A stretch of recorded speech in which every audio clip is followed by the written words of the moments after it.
Bonjour à toutes et à tous, j'espère que vous allez bien. Aujourd'hui, je suis très heureux de vous retrouver pour qu'on voit ensemble la Pioneer DJ CDJ 3000. C'est un lecteur multimédia vous permettant de mixer des morceaux MP3, AAC, Wave, AIFF, FLAC et ALAC sur des périphériques de type clé USB, disque dur, carte SD. Il vous permet aussi de mixer en direct depuis Recordbox partie export, donc Prodigy Link envoie de morceaux sur les platines, ou aussi partie performance où là, la CDJ 3000 va vous permettre d'activer la partie performance, donc vous n'avez rien d'autre à rajouter, sauf, hormis le fait de brancher votre câble, d'avoir le dernier Recordbox, bien entendu, et de brancher le câble USB. Vous pouvez aussi, alors ça va être pas tout de suite, mais d'ici une paire de mois, je suppose, mixer aussi sur Serato, où il vous fera office de périphérique ready pour Serato.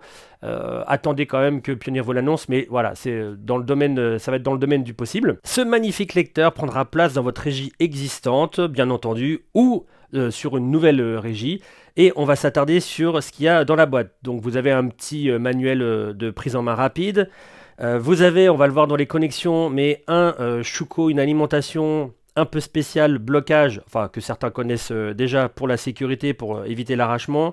Vous avez un câble Ethernet aussi qui est livré avec pour relier vos platines. Alors soit toutes les deux entre elles si vous achetez deux platines, ou soit si vous avez plusieurs platines et que vous voulez, si vous souhaitez connecter aussi votre mixeur, votre DGM sur un switch par exemple. Et enfin, et ça c'est cerise sur le gâteau, un câble coaxial SPDIF numérique, donc la petite cerise dans le package. Pour les connexions, on retrouve le port RCA normal, la sortie digitale dont vous avez le câble, ça c'est top. Le port d'alimentation, donc nouveau port avec le Schuko prévu à cet effet qui bloque anti-arrachement. Le port Ethernet pour le Prodigy Link et le câble USB pour soit le Prodigy Link ou soit la partie performance. C'est parti pour la navigation. Donc, à l'insertion de la clé, vous allez avoir pas mal d'informations directes, hein, gros dossier.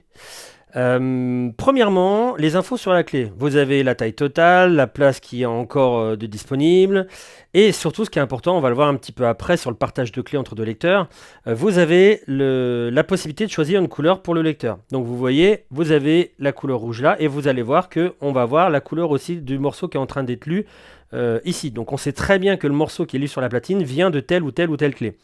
Ce qui est très intéressant aussi, c'est que directement à l'insertion de la clé, vous pouvez récupérer les choix, les paramètres de la platine que vous souhaitez. Par exemple, si je me mets en mode CDJ, que je mets du beatsync, que je me mets en wide master tempo, par exemple, et puis que je veux du quantize, je fais load comme ça, et voilà. Vous voyez, tout a été rétabli. Je suis à 10%, donc plus à 100%, je n'ai pas de master tempo, j'ai pas de beatsync, je suis en vinyle, j'ai plus de quantize, c'est vraiment les paramètres que moi je souhaite sur ma clé USB. Alors ensuite, vous avez le choix. Soit vous avez encore beaucoup l'habitude d'utiliser la molette, donc vous allez utiliser la molette pour naviguer dans les playlists, etc. Mais vous pouvez très bien aussi naviguer directement sur l'écran tactile. Donc vous pouvez aller comme ça. Donc à chaque fois, vous confirmez avec un deuxième appui. Le retour peut se faire par ici, ou alors le retour peut se faire par là. Et quand vous êtes sur une playlist, bon bah voilà, vous avez vos morceaux. Et au niveau affichage, vous pouvez vraiment faire beaucoup de choses. Vous pouvez mettre ou non la preview des waveforms. On va voir que c'est un très important, l'histoire des waveforms, vous allez voir. Vous pouvez agrandir ou non, selon la qualité visuelle en fait, les morceaux. Vous pouvez voir les informations. Alors là, j'ai pas de tag ni rien dans mes morceaux Wave, mais voilà, vous pouvez avoir toutes les informations des morceaux sur le côté. Vous pouvez trier ici par défaut ou par nom. Vous avez la possibilité de régler les BPM en montant ou en descendant. Pareil pour les clés. Donc voilà, il y a vraiment. Et puis à la fin, si vous êtes un peu perdu dans la playlist que vous aviez faite avec vraiment des chiffres de, je sais pas moi, de 1 à 10, vous rappuyez ici et vous allez avoir tous les morceaux qui sont vraiment triés comme vous l'aviez fait dans Recordbox. Et à la fin, vous avez juste à envoyer le morceau comme cela. Ce qui est top, c'est que au moment où vous allez choisir les morceaux, vous n'êtes pas obligé de l'envoyer pour pouvoir préécouter votre morceau au casque. Il vous suffit juste d'appuyer sur le Q-Link que vous avez sur la DGM 900 Nexus 2 ou la DGM V10 et vous avez juste à appuyer comme ça et vous avez la pré-écoute directement du morceau. Alors cette pré-écoute, ce qui est super génial aussi, donc vous pouvez pré-écouter n'importe quel morceau. Alors là, vous voyez ça, si je laisse mon doigt comme ça, voilà, ça va bien l'entendre. Par contre, ce qui est génial, c'est que au moment où vous jouez le morceau, n'importe où, vous pouvez aussi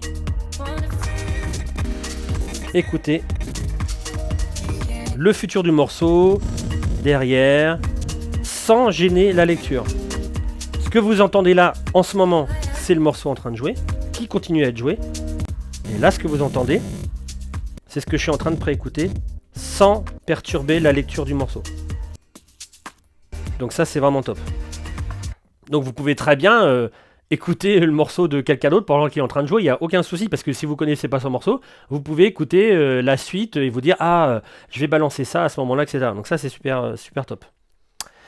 Au niveau des playlists, bien entendu, comme d'habitude, vous pouvez sur chaque morceau en mettre quelques-uns dans un petit panier futur, le tag list avec ce bouton-là, et le retrouver plus tard. Et cette playlist, enfin ces 3-4 morceaux, si vous souhaitez les sauvegarder pour plus tard, vous pouvez aussi les enregistrer pour pouvoir faire une nouvelle playlist plus tard que vous pouvez retrouver ici. Alors tous ces morceaux, vous pouvez les retrouver donc par playlist, par morceau, par BPM, par clé. C'est rigoureusement la même chose que sur une CDJ 2000 Nexus 2, sauf que c'est vachement mieux agencé. Les dossiers, bon, sauf que là j'en avais pas fait, sauf le dossier d'enregistrement, historique, file name, album, enfin voilà. Et vous pouvez faire des petites bascules. Et bien entendu, vous pouvez les mettre dans l'ordre. Dans les collections, dans Recordbox, vous pouvez le mettre en amont dans votre clé USB et vous dire que please, je veux que ça soit le premier, track le second, etc. Ça ne change pas. On va s'attarder sur la partie droite où vous avez le shortcut, donc qui vous permet de faire pas mal de réglages. Vous pouvez changer la luminosité de votre lecteur, enfin de l'écran là, changer la luminosité du jog, changer la valeur du quantize, changer la valeur du bitjump qu'on va voir un petit peu plus tard, la valeur par défaut, c'est-à-dire que vous avez un bitjump sur l'écran, certaines valeurs, et aussi une valeur que vous pouvez insérer en amont sur les boutons dédiés. Et on retrouve ensuite les waveforms si vous voulez du bleu, donc vous voyez ça met tout en bleu, RGB c'est ce qu'on avait un petit peu avant les dernières mises à jour de Recordbox, et la dernière avec Recordbox 6 avec les 3 bandes, ce qui est top. Vous voyez, c'est au niveau de l'affichage. On a vraiment un affichage ultra propre.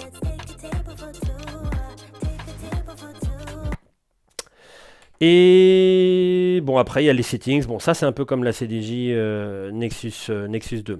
Et enfin, aussi au niveau de la waveform, vous pouvez faire en sorte de mettre le petit centreur, soit au centre comme vous l'avez ici. Vous voyez, quand je suis en plein milieu de la musique. Ou soit vous pouvez le mettre à gauche pour voir un petit peu plus, vous voyez, le morceau qui s'amène comme ça. Bon, moi je préfère au milieu. Voilà. Et enfin, le track filter. Donc l'édition se fait avec un appui long. Comme d'habitude, vous retrouvez, si vous voulez trier les morceaux. Alors ça, c'est par exemple, vous avez une playlist avec 30 morceaux ou 100 morceaux. Et vous souhaitez afficher que les 5 qui seront au BPM le plus proche ou à un certain pourcentage, la clé la plus proche ou une certaine clé approchante. Vous les voyez ici, le rating, enfin les petites étoiles, la coloration si vous aimez des colorations, il y a aussi les my tags, donc vous pouvez très bien aussi mettre, vous savez, il y a pas mal de DJ qui mettent plus ou plus, et qui notent eux-mêmes dans chaque morceau, et ça vous pouvez les retrouver et trier, et en fait finalement vous avez 100 morceaux, et d'un coup, vous en avez plus que 5 qui correspondent au morceau qui est en train de jouer. Et à la fin, maintenant qu'on s'est bien promené sur les contenus qu'on a à l'écran, enfin en tout cas partie navigation, recherche de morceaux, on va regarder comment se partagent les clés. Comme vous avez pu le remarquer, vous avez des couleurs selon les clés, couleurs que vous pouvez voir dès le départ quand vous voyez, vous pouvez choisir la clé ici. Et donc ces couleurs-là, vous allez voir en partage de clés, selon le lecteur où je vais mettre le morceau, ça va vraiment s'éclairer. Par exemple là, j'ai clé rouge sur le premier lecteur, donc forcément je suis en rouge. Je peux très bien récupérer et visuellement, n'importe quoi, tac, je mets ce morceau là, hop, vous avez la partie de la clé qui est sur le collecteur. Donc ça vous permet vraiment de repérer qui est où. Je peux très bien repartir ici. Je prends ce qu'il y a sur le lecteur 3. Bon, je prends n'importe quel morceau. Et voilà. Et je bascule vraiment sur la clé qui est ici. Donc il y a vraiment un côté visuel qu'on voit entre les différents lecteurs. Donc jusqu'à 4 lecteurs. Vous saurez chez qui vous piochez le morceau. Et dernière chose sur la navigation, sur l'écran. Dernière chose avant de passer à la suite. Regardez comme c'est magnifique. Je vous avais dit, quand vous aviez Shortcut, vous pouviez mettre Phase ou Waveform. Donc Phase, bah, évidemment, ça vous donne ça. Par contre, dès que vous avez la Waveform, regardez, vous pouvez avoir votre lecteur master directement en haut par rapport à votre morceau en bas. Donc évidemment, si je mets master ici, vous allez avoir le master qui va se trouver sur le lecteur slave. Mais si je mets le master ici, vous avez voilà, les deux lecteurs. Donc là, bon, il n'y a pas de sync, etc. Mais si je les mets bien en face, regardez comme c'est magnifique. On a vraiment les deux waveforms, l'une sur l'autre, et le master, et le lecteur sur lequel vous êtes en train d'agir. Donc ça, c'est super top. Notre morceau est maintenant chargé. Vous avez vu, ça avait pas mal d'infos déjà au niveau rien qu'affichage et quel est le lecteur par rapport à l'autre, tout ça. Enfin voilà, beaucoup d'informations. On passe maintenant à la lecture. Donc vous avez, comme d'habitude, on va déjà prendre les transports, donc les fonctions usuelles. Le play, pause, qui peut être ou non avec un niveau de break. Donc vous pouvez faire un break très très rapide, comme ça. On va mettre un peu de musique. Vous voyez, très rapide, un peu plus long. Ou très très long. Le bouton Q qui vous permet de verrouiller déjà un premier point dans le morceau. Vous pouvez le verrouiller un peu n'importe où. Vous pouvez le verrouiller par exemple ici, tac. Vous arrêtez votre musique et vous pouvez contrôler votre Q. Bon, moi j'aime bien quand c'est au tout début. Les boutons ici de navigation de morceau à morceau ou carrément dans le morceau. Donc de morceau à morceau, le track search, bah, vous voyez, vous parcourez les morceaux les uns derrière les autres, mais vous pouvez bien sûr aller dans la navigation et choisir le morceau que vous souhaitez. Et la recherche, vous allez voir, d'habitude on set du jog pour aller plus vite, mais là, vous voyez, ce serait bien quand même que je prenne voilà, ce morceau là. Mais là, la recherche, vous voyez, c'est quand même déjà bien assez rapide. Bien qu'on puisse, comme on l'a vu dans la navigation, aller un peu partout dans le morceau sur la waveform, bien entendu. Voilà, vous avez ici la possibilité de faire un reverse, donc un vrai reverse avec l'accrochage du bouton, ou un slip reverse.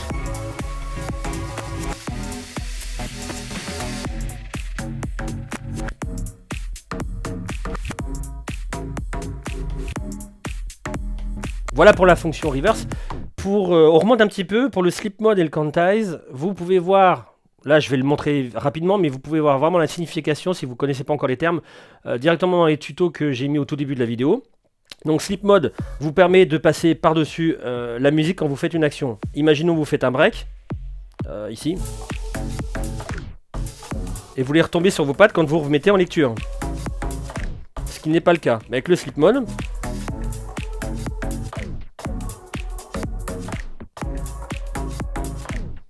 vous voyez, on retombe bien là où ça aurait dû repartir.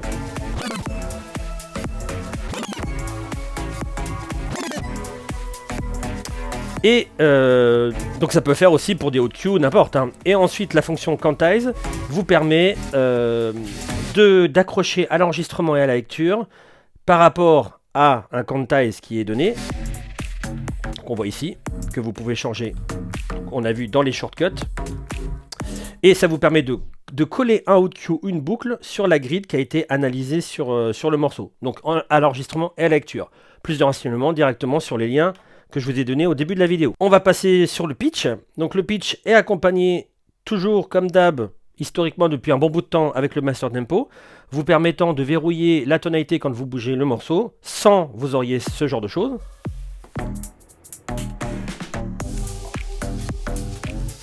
Et avec. Donc vous pouvez accélérer et décélérer sans avoir de changement de tonalité. Le pitch est accompagné d'un variateur ici pour le pourcentage. Donc vous avez du 6, du 10, du 16, du wide. Comme tous les autres paramètres, ces paramètres peuvent être importés directement dans votre clé USB ou directement incorporé dans le lecteur au moment où vous branchez un produit de G-Link et avoir tous les, si vous préférez avoir du 6 ou du 16, n'importe. Vous pouvez directement l'avoir dans la clé USB ou l'importer depuis Rekordbox. Ce pitch est accompagné d'un calage au tempo entre deux lecteurs. Dans mon cas, j'ai un morceau avec une clé complètement différente et un tempo complètement différent. Donc il suffit, hop, de le mettre en action. On va voir que là, les deux, au niveau clé et au niveau tempo, ça va pas le faire. Je me mets en master ici. Je fais un sync du tempo, un sync de la clé. Et là, ça va le faire.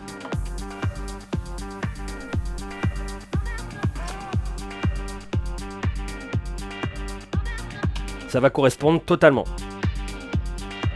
On passe maintenant au jog. Alors, le jog, c'est une grande histoire chez Pioneer. Personnellement, moi, j'ai jamais trop fait attention aux grosses évolutions entre le CDJ 1000 et le CDJ 2000. J'ai pas forcément vu d'énormes améliorations qui amélioreraient grandement ma qualité. Moi, vous pouvez me donner une CDJ 400, vous pouvez me donner un XJ RX, n'importe. Je me contente de ce que j'ai. Enfin voilà, et ça fonctionne très bien. Et voilà.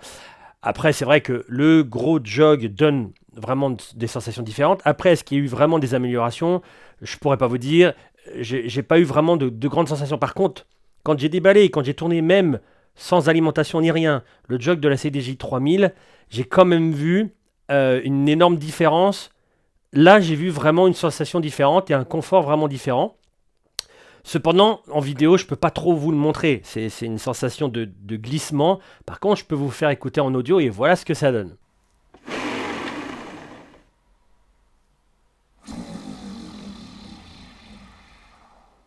Alors bien entendu, il est toujours disponible avec un réglage plus ou moins dur. Donc comme vous avez pu le voir, il peut tourner très vite. Pas très longtemps. Un petit peu moins longtemps. Et très peu de temps. Et il est disponible en mode vinyle ou non. Donc le mode vinyle vous donnerait du scratch, etc. Mais vous avez totalement du bending. Donc c'est-à-dire qu'en mode CDJ, vous allez avoir du bending, donc décélération, accélération sur la corolle. Et je vais baisser un petit peu mon master. Décélération, accélération sur le plateau. Pour ceux qui sont pas très chauds au niveau du scratch, etc. Qui veulent pas toucher et arrêter la musique. Mais vous pouvez tout à fait vous mettre en mode vinyle. Et donc là, il va faire du ralentissement, accélération sur la corolle et scratch au niveau du plateau. D'ailleurs, le plateau maintenant est encore plus réactif. Je profite aussi de cette vue du jog justement, enfin de cette partie du jog, pour que vous puissiez voir un peu les différences au niveau de taille de l'écran, la répartition des boutons, vous voyez avec des nouveaux boutons comme on a vu dans la partie navigation, playlist, tout ce qui est le choix des sources se retrouve ici de manière tactile. Vous avez aussi dans les playlists toutes les petits, enfin voilà, il y a beaucoup de différences au niveau de l'écran. Les boutons de haute queue, donc vous avez 8, vous n'avez pas 4 et 4, vous avez le beat jump, enfin voilà, il y a pas mal de petits détails comme ça. Bon, il y a forcément le keysyncing que vous n'aviez pas sur la Nexus 2. Voilà, donc toutes les différences, bah là vous les voyez direct sous vos yeux, comme ça vous pouvez comparer dans de bonnes conditions. On s'attarde maintenant aux fonctions un petit peu plus poussées. Alors au-dessus du reverse, on retrouve une fonction qui est très... Alors, vous la connaissez tous, c'est le beat jump, mais qui est très intéressante. Pourquoi? Parce que vous pouvez avoir deux types de fonctionnement. Soit vous pouvez l'avoir directement sur l'écran, avec différentes valeurs. Vous voyez des petites valeurs ici, 1,5, 1, 2 temps, 4 temps. Des plus grandes valeurs comme 8, 16, 32, 64. Toujours moins 64, plus 64, etc. Mais ce qui est top, c'est que vous pouvez aussi régler, alors par exemple via les shortcuts, une valeur par défaut pour les boutons physiques. Donc ce qui vous fait par exemple deux possibilités de réglage. Et ça c'est top. Par exemple vous pouvez très bien être directement dans le morceau.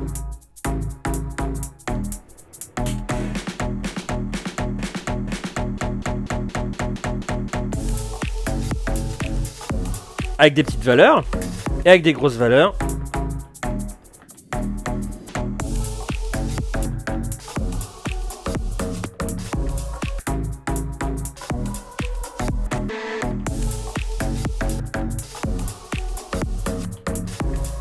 et vous promenez comme ça, vraiment de manière intuitive, directement dans la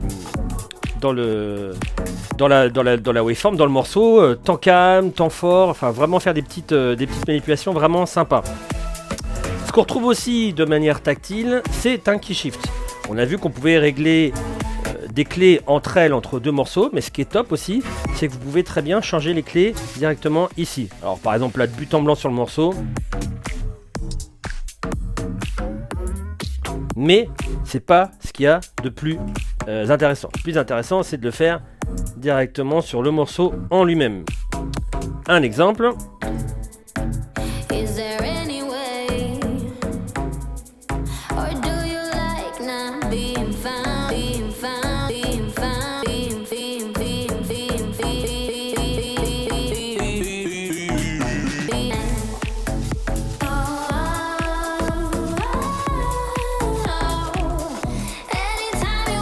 Donc ça c'est vraiment sympa, pouvoir faire des petites manipulations comme ça sur les vocaux ou autres. Alors évidemment, comme je l'ai montré au tout début sur le morceau total, c'est pas génial, mais voilà, sur une petite partie, sur un vocal ou un instrument, tout ça, on peut faire des petites montées vraiment sympa. Alors juste après, comme vous avez dû le voir sur l'écran, juste après Key Shift, il y a Beat Loop. Mais avant de se précipiter, comme ça va parler de loop justement, on va regarder toutes les différentes façons de faire des boucles. Alors vous avez la manière la plus normale qu'on connaît comme d'hab, c'est le in et le out, donc point d'entrée, point de sortie. On va attendre le mouvement, hop, par exemple, sur 8 temps. Donc ça c'est première méthode. Après bien entendu il y a le beat loop qui s'active sur l'écran et vous pouvez réduire, augmenter comme vous le souhaitez, passer sur la deuxième partie des boucles, mais ça on va le voir ensuite. Vous pouvez l'arrêter, vous pouvez la note endroit de la musique et vous pouvez revenir avec le bouton reloop. Bien entendu vous pouvez l'enregistrer sur la barre des hot cue hot loop, comme ça et l'enregistrer. On va voir après pour les hot cue. Vous pouvez aussi faire des boucles automatiques en faisant le 4 temps ici. Toujours pareil, vous pouvez augmenter, diminuer via l'écran tactile ou via le diviser par 2. Vous avez le 8 temps qui se trouve ici. Diminution, augmentation. Vous avez un in qui vous fait 4 temps. Alors qui n'est pas indiqué mais il y est.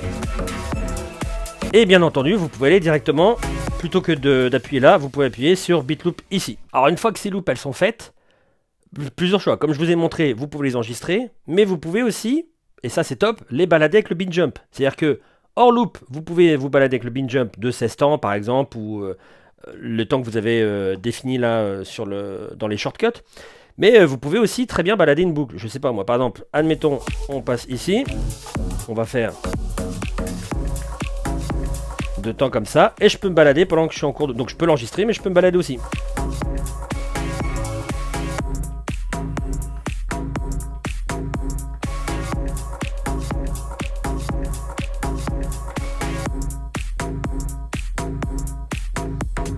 Voilà, pour les boucles.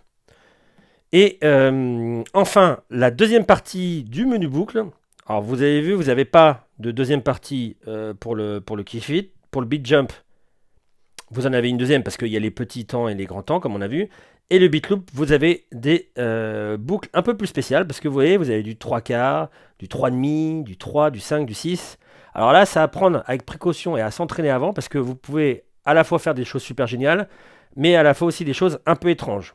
Alors on va regarder ça plutôt avec la partie a cappella de l'autre côté.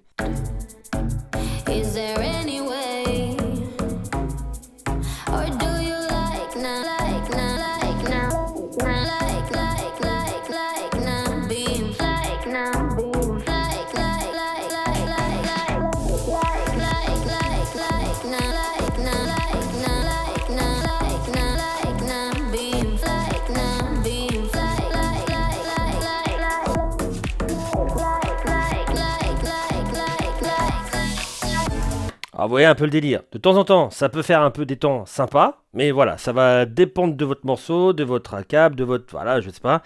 Et donc à prendre en main, sur les temps qui seraient dans la deuxième partie. Et on arrive enfin sur les hotkeys, donc qui ont été déplacés, qui ne sont plus sur la partie gauche et qui sont en ligne au-dessus, enfin entre l'écran et le jog. Donc toujours au nombre de 8. Vous pouvez toujours les colorer si vous le souhaitez en interne dans Recordbox avec différentes couleurs, point de départ, temps calme, à la fin, etc.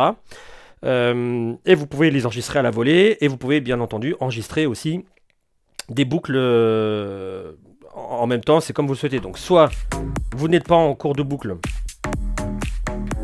ça va vous enregistrer un hotcue. Vous pouvez l'effacer avec le bouton ici. Et si vous souhaitez, vous pouvez aussi faire une boucle et l'enregistrer, et ça vous enregistre une boucle que vous pouvez rappeler n'importe quand. Vous sortez de la boucle, vous allez ailleurs et vous retrouvez votre boucle. Donc là, tout ce qu'on vient de voir, c'est valable pour les clés USB, carte SD, disque dur, tout ça, sur le lecteur. Maintenant, ce qu'on va voir, c'est charger les morceaux depuis la partie export de Recordbox, ce qu'on appelle le Prodigy Link. Veillez quand même, dans un premier temps, comme tous vos lecteurs sont reliés directement à un switch, normal, en Ethernet, il faut un énième switch. Il faut un énième câble Ethernet directement sur l'ordinateur. Si vous n'avez pas l'opportunité, ou alors si vous ne souhaitez pas passer par là, vous pouvez aussi installer le pilote qui est le driver qui est directement disponible sur le site de Pioneer. Et donc vous pouvez passer le Prodigy Link sur un des lecteurs, tous les lecteurs reliés ensemble, mais un des lecteurs en USB à l'arrière, directement sur l'ordinateur. Ensuite, il vous suffit plus que de cliquer sur Link ici, et vous glissez les morceaux directement dans chaque deck, comme ceci. Donc ça peut être lu, voilà, comme ça, normal, hop. On peut les choisir aussi depuis le lecteur. Vous allez dans Playlist, la playlist que vous souhaitez, par exemple celle-là, tac, hop, c'est bien lu, pas de souci. Et pareil pour ici, hop, Playlist, je me mets, non, si, c'est Link, donc c'est bon, Review, tac, tac. Voilà, aucun souci pour la lecture. On arrive à l'avant-dernière partie pour livrer morceau, c'est-à-dire la partie performance.